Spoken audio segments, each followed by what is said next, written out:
I knew something was off the second I pulled up to where my mountain mansion used to sit. Gone. Flattened. Nothing but splinters and a half-buried mailbox that still had my name, Benjamin Powers, printed on it in gold. I killed the engine and stepped out of my black Ford Bronco, boots crunching over the splinters that used to be the wraparound deck I built myself. I stood there for a full minute, heart hammering in my chest, trying to process. Then I heard that high-pitched, nasal voice that made every blood vessel in my neck throb. Well, if it isn't Mr. Too Good for HOA rules himself. I turned around slowly. There she was. Amber Bellington, the president of the Silver Ridge HOA. 50-something, overly highlighted hair, that smug, tight smile she always wore like a weapon. She was holding a clipboard like it was a sword. "You did this?" I asked, my voice low. "We issued multiple warnings, Benjamin," she said, flipping through her papers. "You failed to pay over $7,000 in fines, code violations, unauthorized deck extension, non-compliant fence height, and of course, the infamous sunflower flag." I blinked. "You demolished a house over a flag." Amber raised her eyebrows like I just asked if water was wet. "It was political imagery, against HOA decorum." "That flag had a sunflower on it, that's the state flower," she shrugged. "It's not our fault you refused to cooperate, we followed proper escalation procedures." My fists clenched. "Where's the demolition permit, Amber?" "It was approved by the board, unanimous vote." "You mean your cousin Todd and your wine club friend Cheryl?" "Still a vote," she said, already spinning on her heel. "You should have read the bylaws, Benjamin. You're not above the rules just because you think you're special." She strutted back toward her white Lexus. I stared at the wreckage of my home, the wind kicking up dust from where my porch used to be. Too bad Amber didn't know what I did for a living. See, I'd kept a low profile since I moved up here. Grew out my beard, wore flannel, didn't talk much. Folks just thought I was some quiet guy who liked hiking and grilling steaks. None of them knew the truth. I wasn't just a homeowner. I was the governor of the entire state. And Amber Bellington had just declared war on the wrong man. I didn't drive back to the Capitol that night. Instead, I booked a room at the old lodge down the mountain road, the one with creaky floors and hand-carved banisters. Nobody there asked questions. They remembered me from when I'd first moved to Silver Ridge before the election. Back then, I was just a guy looking for peace and fresh air. Now I was something else entirely, a man with power and a reason to use it. The next morning, I met with the county sheriff. Rick Callahan had a handshake like a bear trap and eyes that had seen too much. He didn't waste time on pleasantries. "You're telling me they leveled your entire house," he said, pulling a toothpick from his mouth and dropping it into a small metal tray on his desk. "I'm not telling you," I said, dropping a folder onto the desk. "I'm showing you." Inside were high-res satellite images from the state's Department of Geographic Information. I'd called in a favor less than an hour after Amber strutted off. The images showed the house standing on Wednesday. Flattened by Friday morning. No storms, no accidents, just a paid demolition crew with a backhoe and no legal permit on file with the county. Rick flipped through the pages, frowning deeper with every turn. "They told us it was an accessory structure, a shed or something, not a residence." "Didn't even go through zoning," he muttered. "They lied," I said flatly. "And that's not a civil issue, that's criminal misrepresentation." Rick sat back, nodding slowly. "You want me to bring them in?" "Not yet," I said. "I want to know who signed off on the crew in the first place, the company. The contract, the payment, follow that money." Rick tapped a finger against the folder. "I'll get my deputy on it, but if what you're saying checks out, this isn't just about some HOA overstepping, this is organized fraud. And possibly conspiracy to commit property destruction," he grunted. "You always did think like a prosecutor." I didn't respond to that. Not out loud. By noon, I was sitting in a folding chair at the back of the community pool house, dressed in jeans and a windbreaker, a state ID badge clipped to my shirt. I didn't announce myself. I didn't need to. The Silver Ridge HOA board was meeting in their usual closed-door fashion. but I'd brought a court order from the district superior judge that compelled them to open the meeting to residents, citing ongoing investigations and the public's right to transparency. The door opened. Cheryl Evans, the HOA secretary, blinked at the sight of me. Her lips parted, but she didn't speak. Just stepped back, letting me walk past her into the room. Amber was at the head of the table, sipping from a tall, insulated cup and scrolling through her tablet. Her heels clicked as she stood, her entire expression flickering for a half-second before she forced it into something polite and tight. "I wasn't aware we had guests," she said. "You're aware now," I replied, walking to the center of the room. "This meeting is now public." "By court order." Her jaw twitched, but she didn't argue, not in front of the dozen residents who had followed me in, whispering among themselves. "I'd like to address the board regarding a matter of urgent legal concern," I said. "No need," Amber said, folding her arms. "We're already aware of your grievances." "Good," I said. "Then you're also aware that the structure you demolished last Thursday was not an accessory building, but a state-registered primary residence with full occupancy permits, verified by the county assessor's office." She glanced at Todd, the treasurer, who looked like he'd rather be anywhere else. "You claimed unpaid fines as justification," I continued. "Fines which, according to your own ledgers, were never formally invoiced, never sent certified, and never itemized with applicable bylaw references." Amber shifted. "We have internal processes, not anymore," I interrupted. "As of this morning, the state has frozen all HOA financial operations pending investigation." Gasps rippled through the room. Even Cheryl looked stunned. "You can't do that," Amber snapped. "We're a private entity." "You have no jurisdiction." I pulled a single sheet of paper from the folder I'd brought and handed it to her. "Emergency executive order," I said. "Signed under state authority." "You'll note the language.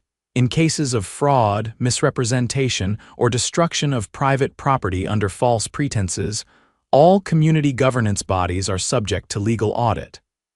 She stared at the paper like it might catch fire in her hands. "And just so we're clear," I added, "I'm recusing myself from any oversight role. The State Attorney General's office is assigning a special investigator, independent, neutral." "You're trying to ruin us," Todd muttered. "No," I said. "You did that when you hired a demolition crew using embezzled community funds." The room fell silent. Cheryl dropped her pen. "Wait, what?" I turned toward her. The check that paid for the crew came from the Community Improvement Fund. "It was listed as landscape leveling. You signed off on it, Cheryl, you and Todd." Amber's eyes darted wildly between them. "I didn't know what it was for," Cheryl protested, voice shaking. "You initialed the disbursement," I said. "Either you were grossly negligent or complicit." Todd stood up. "I'm not going down for this." Amber filled out the disbursement forms. "She told us it was for park maintenance." "You're lying," Amber hissed. "No, you're lying," Todd shouted back. "You've been siphoning funds for months, Amber." "I saw the receipts for those patio heaters at your house paid for with HOA money." "Enough," I said, raising a hand. Rick Callahan stepped into the room, flanked by 2 deputies. "We've seen enough," he said. "Amber Bellington, Todd Vance, you're both under arrest for misuse of community funds, criminal misrepresentation, and destruction of private property." The residents erupted in stunned whispers. Amber tried to backpedal, but the deputies already had her wrists secured behind her. "You can't, this isn't," she stammered. Rick read her rights with the calm detachment of someone who'd done it 100 times. Cheryl slumped in her seat, eyes wide and distant. I walked out before the cuffs clicked shut. I didn't need to see that part. Outside, the sun was climbing high over the ridge. A few neighbors stood near the pool gate, watching everything unfold. One man nodded at me, eyes filled with something I hadn't seen in a while around here: respect. I walked past him without saying a word. There was still a lot to do. But for the first time in weeks, I felt like the mountain might actually be mine again. 3 days after the arrests, I stood in what used to be my kitchen, surrounded by scorched pine needles and fragments of ceramic tile. A forensic survey team was documenting everything, now measuring, cataloging, photographing. One of them crouched near the half-buried remains of a support beam, calling out measurements to another.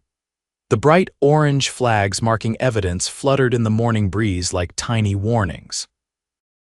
The fire inspector, a slate-gray man named Darnell, stepped around a pile of charred lumber.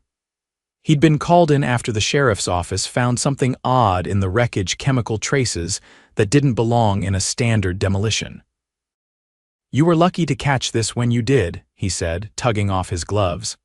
"Someone tampered with the structure before they leveled it. Accelerants in the floorboards. Looks like they wanted to make sure it couldn't be rebuilt." "Gasoline?" I asked. "Something more exotic, industrial solvent?" "Not something you buy at a hardware store." He gave me a long, meaningful look.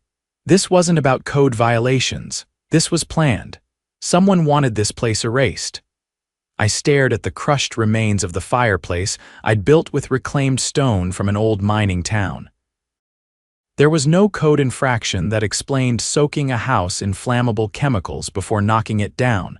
"Send everything to the AG's office," I said. "Chain of custody, full report." Darnell nodded and motioned to his team. I turned away and walked back toward my truck, where a woman in tailored navy slacks and tortoise-shell glasses was waiting with a tablet in hand. "Governor Powers," she greeted me crisply. "I'm Special Investigator Lena Brooks, assigned by the Attorney General's office." "Let me guess," I said. "This is bigger than Cheryl's patio heaters." She tapped her screen, pulling up a map of Silver Ridge and the surrounding parcels. "We've uncovered financial transfers routed through shell companies tied to the HOA's improvement fund. Over the last 16 months, over $250,000 have been funneled into off-book accounts." I raised an eyebrow. "Personal enrichment?" "Partly," she said. "But most of it was used to purchase surrounding properties at auction parcels that had gone into foreclosure after residents were hit with inflated fines." "They were driving people out," I said slowly, "so they could buy the land, correct? And once they controlled enough of the surrounding lots, they planned to consolidate and sell to a development firm. We've already subpoenaed the firm's records. They had a standing agreement to purchase the entire ridge once the HOA secured 75% of the acreage." "Let me guess who brokered that deal," I said. "Amber Bellington." "She was the point of contact," Lena confirmed. "But she didn't act alone. We found emails implicating a consulting group in Denver that specializes in community revitalization projects. They've done this before." I exhaled slowly, the pieces clicking into place. Silver Ridge wasn't just a power trip for Amber. It was a land grab. A long con masquerading as neighborhood governance. "Where's the money now?" I asked. "Frozen," Lena said. "The state treasurer's office cooperated immediately, but we believe they were preparing to move it offshore. You stopped this just in time." An unmarked SUV pulled up behind us. Two men in suits emerged. One of them handed Lena a folder, then glanced at me. "We've got confirmation," he said. The demolition crew was subcontracted through a shell contractor with no operating license. The owner, Todd Vance's brother-in-law. "Paid in cash." Lena flipped open the folder, scanned the contents, and snapped it shut. "We'll move forward with federal charges. This crosses state lines." As they left, I sat on the tailgate of my truck, staring out over the valley. The ridge was quiet again, no HOA board pacing the streets with clipboards, no petty threats taped to front doors, just the sound of wind through the trees. That afternoon, I called a town hall meeting. The community center hadn't seen a crowd like this in years. Every seat was filled. People stood in the aisles and lined the back wall. Some I recognized: retirees, teachers, young couples with kids. Others I didn't. But every face was tense, waiting. I stood at the front, no podium, no microphone. Just me and the people who'd been trampled by a system meant to serve them. "I didn't come here today as your governor," I began. "I came here as your neighbor, one of you, someone who believed this place could be a home. A few heads nodded. What was done to this community wasn't just unethical, it was criminal. You were lied to, manipulated. Your homes were leveraged against you, and when some of you couldn't pay the fines they invented, they took your land and sold it behind your backs. A murmur rippled through the room. I saw a man in the fourth row clench his jaw, his hand tightening around the armrest. But that ends now, I said. The Silver Ridge HOA has been formally dissolved. The board is under federal investigation. And starting today, a provisional council made up of volunteer residents will oversee community decisions until we can hold new, transparent elections. Someone in the back clapped, then another. It spread slowly, then surged into full applause. And there's more, I continued. Every fine issued in the last 2 years, every fabricated charge, every retaliatory penalty will be reviewed. If it was illegitimate, it will be voided and refunded. A woman near the front wiped her eyes and whispered something to the man beside her. I know trust doesn't come back overnight, I said, but it starts with truth. And with your help, we're going to rebuild this place, not just the homes, but the principles we thought we were living under. Afterward, people approached one by one offering thanks, asking how they could help. A retired firefighter with a background in construction volunteered to lead the rebuilding of my house. And others who had been forced out offered to testify in court. Later that week, I met with the state legislature's housing committee. We fast-tracked a bill that would place strict oversight protocols on all HOAs in the state, mandatory audits, public access to records, and criminal penalties for predatory enforcement actions. It passed unanimously. By the following month, Amber and Todd were formally indicted on 12 counts, including fraud, racketeering, and destruction of property with intent to defraud.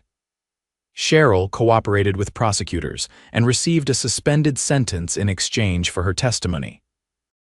The developer who'd planned to buy the Ridge backed out. Public pressure and media exposure had scorched their brand. Their stock dropped 8% in a week. As for Silver Ridge, it changed. People who never used to speak to each other now shared tools and built fences together. The new council, made of teachers, veterans, and small business owners, held open meetings, streamed online for transparency. The old fear was gone. I never rebuilt the house the way it was. Instead, I worked with that firefighter and a team of volunteers to design something simpler, smaller, with a deep porch and wide windows facing the valley. Whenever I sat there now, coffee in hand, I didn't think about the wreckage. I thought about what we'd built afterward, a community that finally belonged to its people again. And I made one quiet promise to myself. If any HOA ever tried something like this again in my state, they'd wish all they'd done was break a fence ordinance. A month after the town hall, I got a call from Lena Brooks as I was stacking firewood behind the frame of my new porch. She didn't waste time. We found something buried in the HOA's internal server backups, she said. Encrypted files. Took us a while, but we cracked them this morning. I dropped the bundle of kindling into the crate and wiped my hands on a rag. What kind of files? Audio, she said. Board meeting recordings, not the official ones. These were off the books, recorded on a private device belonging to Todd Vance. Something tells me we're not talking about mundane budget discussions. No, she said. We're talking about a conversation that took place 3 days before your house was leveled. I leaned against the railing. Play it. She patched in the file. The audio was grainy but clear enough. Amber's voice came through first, sharper than I remembered. We can't wait for another lien to process. The governor's too high profile. We need a clean break, remove the structure, and bury the paper trail. Then Todd, what if it backfires? Amber again. It won't. The crew's off record, the permits are ghosted. By the time he figures it out, the land's already transferred. Silence. Then Cheryl's voice, hesitant. And if the press finds out, Amber, we'll say it was a mistake, blame miscommunication. He's a politician, he'll want it buried. The file ended there. Lena's voice returned. That recording alone nails conspiracy. But there's more. We found a second file from the following day. This time it's Amber talking to someone new, male, older, not on any of the board rosters. "Did you get a name?" We ran the voice print. Match came back as Byron Kepler. Ever heard of him? I had. Byron Kepler didn't live in Silver Ridge. He lived in a penthouse suite in Denver and ran a private equity firm that specialized in distressed property acquisition. He was the kind of man who always wore 2 watches and never answered his own phone. Lena continued. He promised Amber a commission 5% of the development deal if she secured the ridge. Said she'd get a seat on the advisory board once construction began. She sold out the entire community for a side gig. And a property in Vail, Lena added. She signed a purchase agreement 2 days before the demolition. Cash offer. I looked out toward the tree line. "I want a federal prosecutor on this." "Already in motion," she said. "Kepler's firm is under investigation for racketeering. If we can link him to similar HOA land flips across the western states, we're looking at a criminal enterprise." "Get the IRS involved too," I said. "You know, a man like him didn't report that kind of side payout." After the call, I drove down to the county courthouse. The district attorney's office had already set up a task force to handle the Silver Ridge fallout, but I needed to press one more matter. I found Assistant DA Rachel Perales reviewing a wall of case files in the conference room. Her sleeves were rolled up, and there were color-coded tabs sticking out of every folder. "You think you can bring a RICO charge?" I asked. She turned toward me, eyes sharp behind wire-rimmed glasses. "If we can prove multiple people coordinated with intent to defraud residents and use the HOA structure to facilitate that fraud, then yes. We're almost there. Kepler's involvement gives us the interstate element we need." "What about residents who lost homes due to fraudulent fines?" I asked. "Can we recover any of their property?" She nodded. "Already filed injunctions to freeze all HOA-controlled properties and halt any pending transfers. Once we get convictions, we'll move to reverse the deeds." "Good," I said. "Let me know when we're ready to file." "I want to be there when the warrants are served." It didn't take long. 3 days later, Byron Kepler was arrested at a private airfield outside Aspen. Lena had coordinated with the U.S.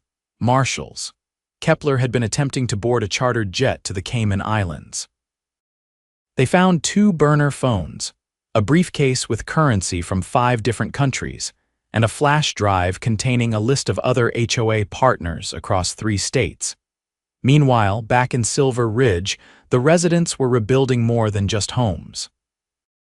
The new community council had established a legal defense fund for those still fighting to reclaim their properties. A retired legal clerk named Warren took charge of organizing case files, and a local librarian offered space at the library for document scanning and printing. At the next council meeting, I sat at the back, just listening.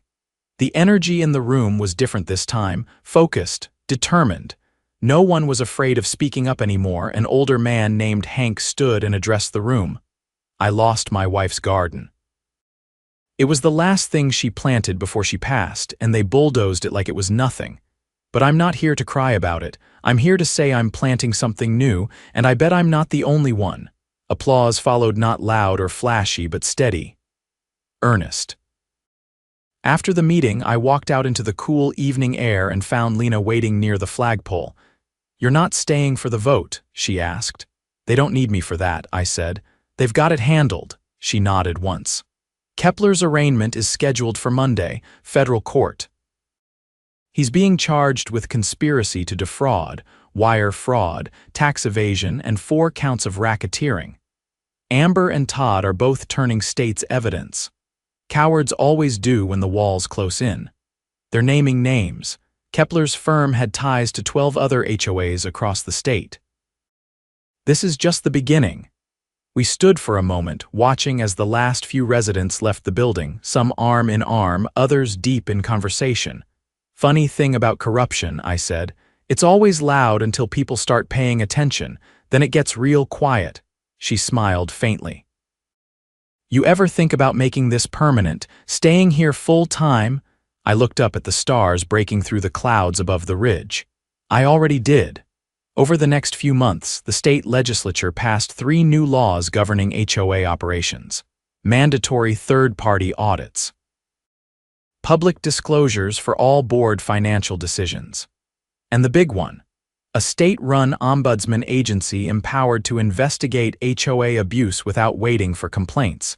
The Silver Ridge case became the model. Kepler's trial drew national attention. Lena testified, so did I. The jury took less than 2 days to convict. He was sentenced to 20 years without parole. His firm was dissolved, assets liquidated. A portion of the proceeds went directly into a restitution fund for the communities he tried to gut. Amber, Todd, and Cheryl were banned from holding any governance position in any residential community for life. Their plea deals included community service, restitution payments, and public apologies broadcast during prime time. The mansion I lost never came back. But the porch I built after stood taller in a way no blueprint could have captured. Every board was cut by someone who lived here, sanded by someone who cared. And when winter came, the fire inside burned steady. One afternoon, as snow began to fall, a boy no older than 10 rode his bike up the gravel path and handed me a folded paper. It was a hand-drawn map of Silver Ridge, the lots, the trails, even the creek. In the corner he'd written, "Thanks for saving our town." He didn't wait for thanks. Just turned and pedaled back toward the road. I pinned that map above my workbench and stood there a while, watching the snow gather on the windowsill. They tried to take everything. But in the end, they gave us back something better, a reason to fight, a reason to stay, and a reason to believe that no matter how far corruption reaches, there's always a way to cut it down root and branch.